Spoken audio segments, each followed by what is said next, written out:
Caminhar em torno do lago é um programa obrigatório para quem visita Hangzhou. No entorno do lago você vai encontrar diversos quiosques, cafés, você dá uma paradinha, né? Se aquecer um pouco, ficar observando a paisagem. Cada cantinho tem uma paisagem diferente, uma novidade, uma ponte bonitinha, uma árvore centenária. Enfim, é um local muito interessante.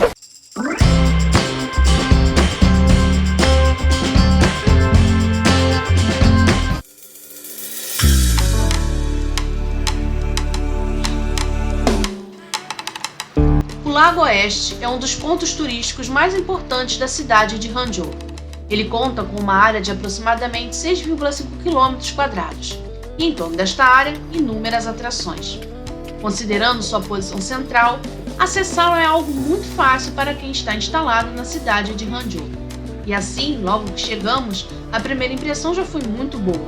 Muitos moradores e turistas e, é claro, um fluxo de embarcações torna esta região uma das mais movimentadas da cidade. Os barcos são turísticos e permitem passeios que podem durar horas pelo lago. Nós, no entanto, preferimos agir conforme os nossos costumes. Percorremos boa parte das margens do lago a pé e achamos que esta é uma alternativa que também pode ser levada a sério.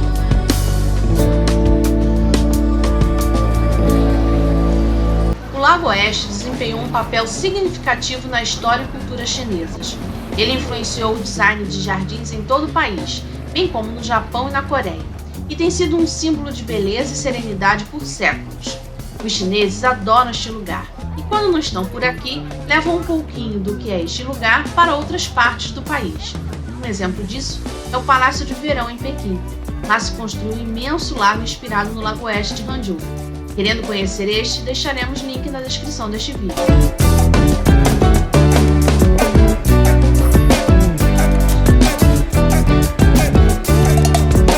Em torno do lago, a vida cultural é muitíssimo intensa. Aliás, todo o percurso é bem confortável e seguro. Além de permitir diferentes perspectivas do lago da cidade, em boa parte do caminho se pode encontrar bares e restaurantes.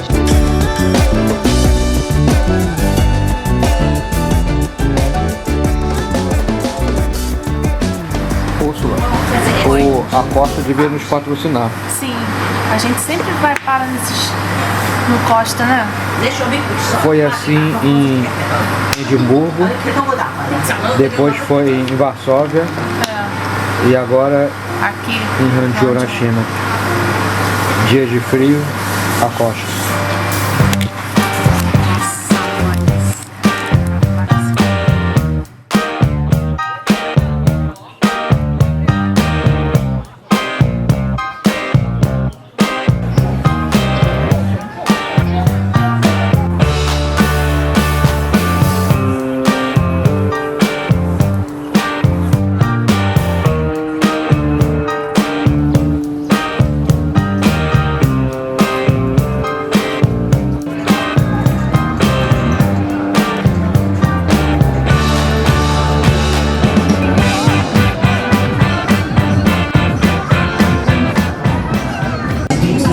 Eles amam karaokê.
Oeste é também conhecido como Lago Búfalo Dourado. Havia uma lenda que na época da dinastia Han, quando este lago secava, aparecia um búfalo dourado que vomitava água e enchia o lago novamente. Então isso era uma coisa que acontecia com alguma frequência. Aí um pessoal aqui resolveu ficar de boa com o imperador, drenaram a água do lago, o búfalo apareceu. O búfalo apareceu, ficou com raiva, né, porque não era a hora dele aparecer, ficou com muita raiva, vomitou água, matou essa galera afogada, nunca mais o lago secou e nunca mais ninguém viu o búfalo dourado. É certo esse aí atrás. É, só esse aí de mentira, um búfalo boneco.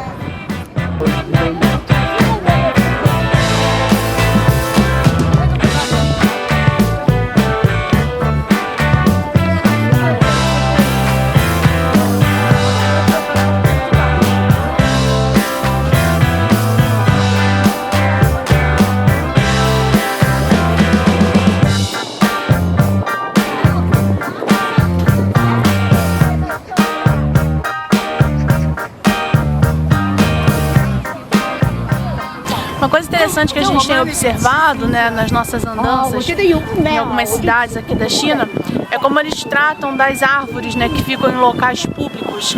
Elas têm muitos suportes, né, para auxiliar no crescimento e sustentação da árvore. Vimos algumas árvores assim com mais de 300 anos e com suportes, né, para os galhos e tudo mais. A gente sabe que às vezes uma ventania derruba uma árvore dessa, mas aqui eles têm bastante cuidado com isso, desde elas mais jovens até as mais antigas.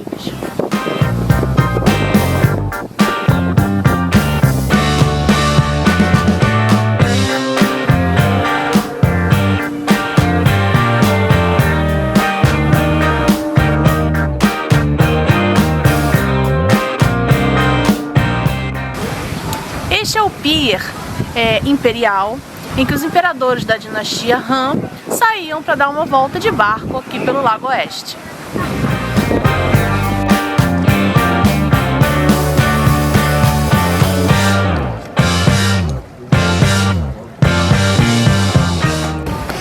O pagode Leifeng foi criado em 975 d.C. pelo imperador como um presente para uma das suas concubinas favoritas, né? Era um templo de adoração, né, de se entregar relíquias a Buda, enfim, um local, né, religioso. Com o passar do tempo, né, ele sofreu algumas avarias. Uma muito importante foi quando os piratas japoneses, durante a dinastia Ming, invadiram aqui a região e acreditavam que ali haveria armas. Então eles destruíram parte, né, da estrutura, ficando apenas em tijolos. Com o passar do tempo, a população começou a retirar tijolos da estrutura porque acreditava que eles poderiam curar de algumas doenças. Então retiravam os tijolos para fazer pozinho, para, enfim, né, usar como um elemento de medicina. Em 1924, por conta disso tudo, ele acabou sendo destruído. Mas passando o tempo, né, as autoridades locais tiveram a ideia de reconstruí-lo e em 1990, nos anos 1990, vai haver então esse processo de reconstrução do pagode. Hoje ele é uma atração turística aqui da região. Tem toda uma infraestrutura com elevador, para que as pessoas possam observar o lago, né, de outra perspectiva.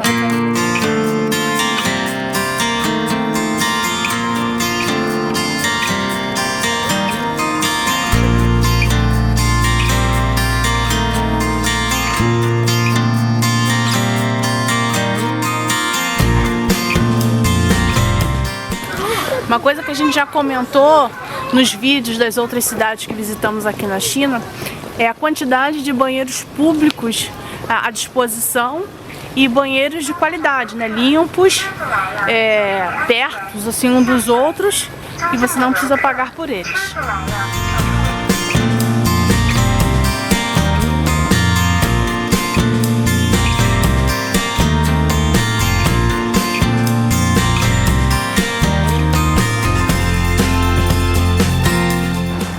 Esta ponte, ela conta uma história de amor e tragédia, uma coisa meio Romeu e Julieta. Um casal que vivia aqui durante o tempo da dinastia Song, do lado sul, né, daqui da região, lá pelo século X.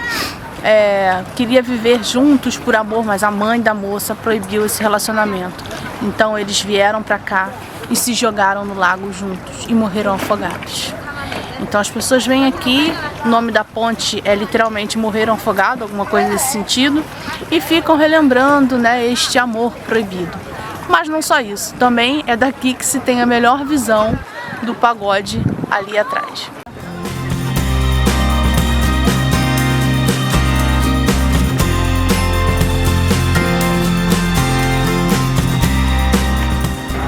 A ponte original foi destruída, né?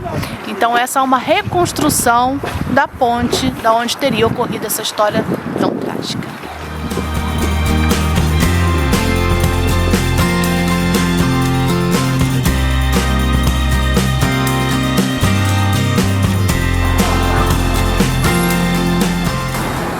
Desafios da viagem real. A gente até agora usou o Google Maps, e ele funciona de maneira imperfeita aqui, porque ele tem levado a gente para caminhos bem errados. Aí agora a Úrsula está tentando usar o Google deles. Como é que se chama, Úrsula? Só que eu não estou me entendendo, sei que tem um tradutor de tela, mas o meu óculos quebrou. Ah, beleza, ainda vamos no mapa de papel, como os antigos astecas e maias faziam. A gente está tentando chegar no Museu Nacional da Seda.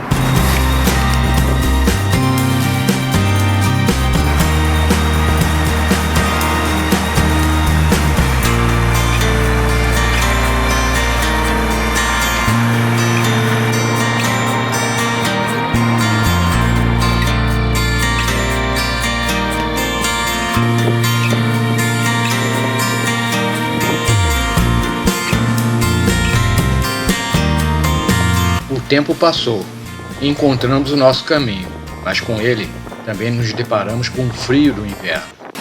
Muito frio!